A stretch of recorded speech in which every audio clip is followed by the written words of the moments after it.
Marilyn Monroe's JFK phone call haunted Jackie Kennedy years after Starr's death, author claims.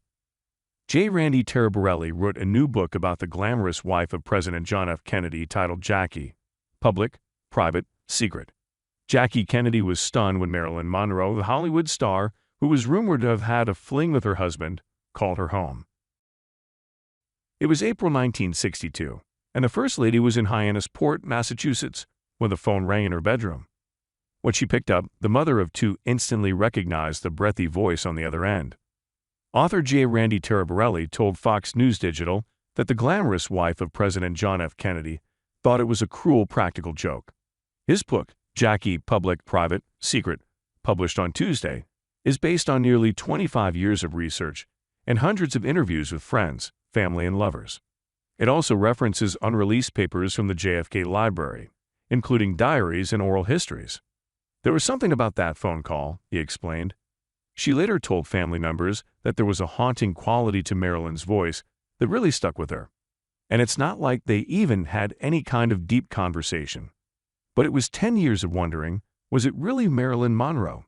And that buzz stayed with the family. According to Taraborelli's book, Monroe asked, "Is Jack home?" Kennedy said he wasn't and then asked who was calling. "Marilyn Monroe," the caller replied. "Is this Jackie?"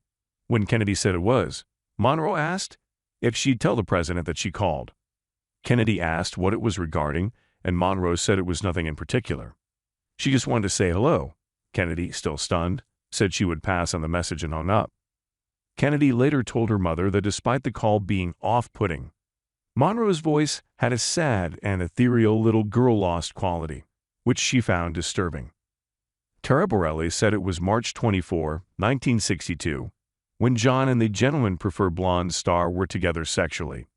He insisted the affair lasted for just one weekend, at the Palm Springs home of Bing Crosby. "Jack and I talked about her," recalled Senator George Smathers, as quoted in Taraborelli's book. "He thought she was beautiful, but maybe not the smartest girl in the world.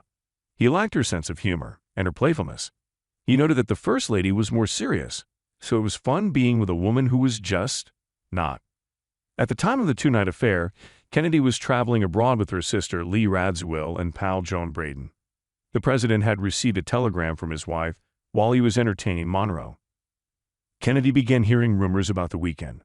Radziwill, who knew Monroe socially, told her there was also a lot of chatter about Monroe and the president's brother, Robert Kennedy. Radziwill also warned her sibling that Monroe was addicted to certain medications and seeing a psychiatrist almost daily. Kennedy told her wandering-eyed husband she didn't want him to continue whatever relationship he had with Monroe. While John said he and Monroe were just friends, he agreed. Then the telephone call happened, wrote Taraborelli. "Jackie would never be the type to tell Marilyn, 'How dare you call here,'" he explained. "She was not that kind of personality. She was more the type to be polite and hang up, which is exactly what she did. Had it been Elizabeth Taylor or any other movie star, there wouldn't have been much intrigue to it. Even if it was one of the other women JFK was having an affair with, there still wouldn't have been much intrigue. Anything that Marilyn touched has always created a point of interest." According to Taraborelli's book, the number Monroe called was private. The Secret Service also had the phone wired at the home in such a way that all calls went through agents who monitored them, except those that were made to the Kennedy bedroom. Only a handful of Kennedys had that number. Kennedy was perplexed by how Monroe managed to get through the private line. She even wondered if her half-brother Jamie Auchincloss, a known prankster, cranked her. Auchincloss, now 76, told Taraborelli that he never imitated Monroe. He would have been 14 at the time of the incident. As for the rumors that Monroe moved on with Robert, Taraborelli said he found no evidence to confirm the pair were ever together.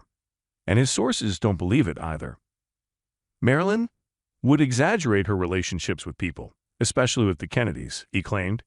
In Marilyn's head, she had blown up her relationship with JFK to the point where it was a full-blown affair. And she also had sort of reason in her head that she had something going on with Bobby as well.